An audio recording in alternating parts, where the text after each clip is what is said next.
sinabayan ko siya ng The Fame Skincare and nagpalit ako from The Fame into Absolute.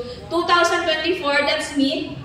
Bare face, walang makeup. Kaya-kaya ko na ipakita yung aking skin kasi medyo nawawala na yung mga marks and yung mga dark spots na naiwan ng mga pimples ko. And of course, 2024 with makeup and still Atomy Skin, makeup pa rin na ginagamit ko. Sayang ko nang mag-risk gumamit ng ibang products, baka magkaroon pa ng reaction sa skin ko. So all Atomy brands na ginagamit ko, from skincare to supplement and to makeup.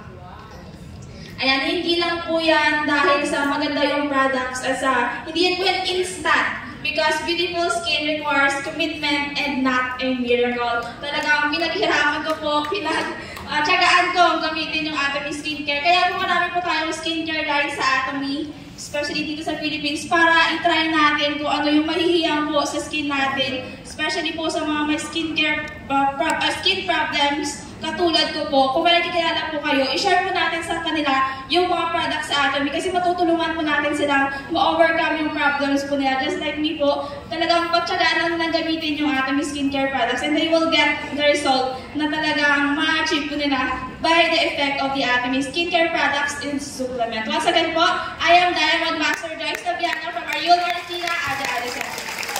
Thank you so much, Diamond.